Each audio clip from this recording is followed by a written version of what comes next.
Professor Friedman, would you assess the future of freedom and equality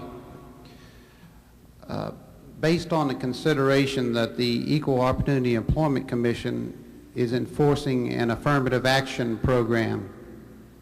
Well, I don't believe the so-called affirmative action programs are programs in the direction of either equality or freedom. I think they are programs in the direction of more governmental intervention into our private affairs. I believe that people ought to have equal opportunities to enjoy and use their resources, including the equal opportunities to make such deals of employment contracts with one another as seem appropriate to themselves. I do not believe that it is desirable that we move in the direction of having a government bureaucrat decide whether A may hire B or not, whoever A and B are. Thank you. And in consequence, I think programs of this kind are both reducing our freedom and reducing equality. And they will redound to the disadvantage of the very groups it's intended to help. I was citing this morning over here at William & Mary when I was talking to some of the students, a book that I recommend very strongly to all of you by a South African, former South African, he's now in this country, W.H. Hutt, called The Color Bar. And it points out how apartheid in South Africa got started as a result of pressure by trade unions for equal pay for equal work. Again, over and over, we have to look at the actual consequences of policies, not at the names of them. The immediate occasion that we're talking about now, to take the case that seems less tendentious, but is just as important.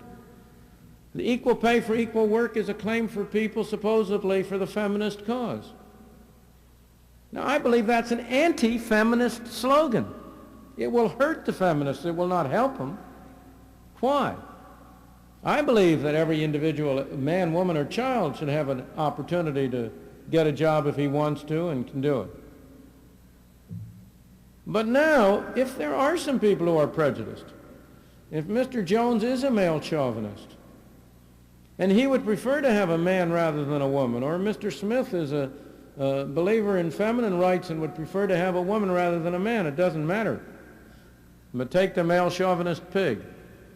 If you have a law that he must pay the woman and the man the same, and if he can find some way around having to hire the woman, he gets away free. He doesn't have to pay for his prejudice. On the other hand, suppose he has a prejudice, but we let people compete.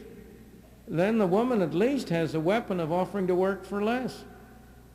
And he has to pay for his prejudice. The free market, by enabling people to compete openly, is the most effective device that has ever been invented for making people pay for their prejudices, and thus for making it costly for them to exercise it. And what you do when you impose the equal pay for equal work law is that you make the expression of prejudice costless. And as a result, you harm the people you intend to help. Now, you may think this is purely hypothetical. I assure you there have been some careful statistical studies of this kind of phenomenon which show exactly these results. Yes, sir. I guess I'm supposed to go over to here. Okay, it's all right. Just say it over. Can you hear me? Okay. Yes. I find the idea that paying a group lower wages is a way to make an employer pay for his prejudices unclear. His implied payment is a degree of discomfort which it would seem becomes manageable in view of the higher profits afforded. Could you clarify? Of course, I'll be glad to. He doesn't get any higher profits. He gets driven out of business if he insists on behaving the way you're talking about. Because there'll be some other fellow there who will be willing to take advantage of those people who are available. And that other fellow will be able to undercut the first fellow.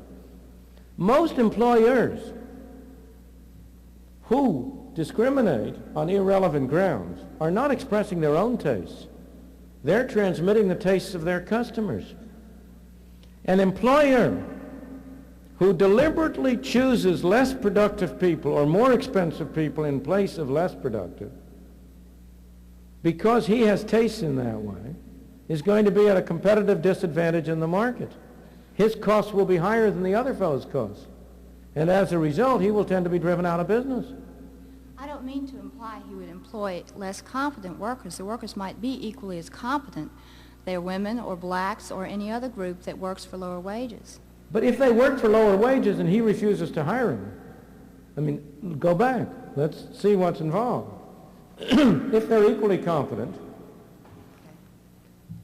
then other people will have an incentive to hire them away and pay them higher wages, won't they? Unless everybody shares the prejudice. If there is anybody who is unprejudiced, they can hire them away and do a better job. But suppose for a moment that they're not equally competent.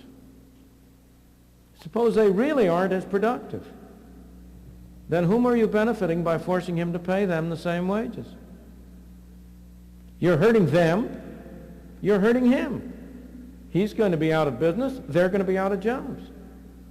Now, how do we know which are equally competent or not? How do we decide that? You're back in the dilemma. That who's going to make the judgment? In a free market, we each make our own judgment, and if we don't interfere with it, anybody who lets irrelevant considerations enter in is going to pay for it. Because he won't be hiring the most efficient, the most competent, the cheapest groups. Let me go back to some stories along these lines that are interesting. At a time when there was great prejudice on the part of whites to be served by blacks in retail stores. Take a case like that. A storekeeper who insisted on hiring blacks would simply go out of business. His customers would leave him. At that time, what happened? Businessmen tried to arrange things so as to have as few people in front as possible and as many people behind the back as possible.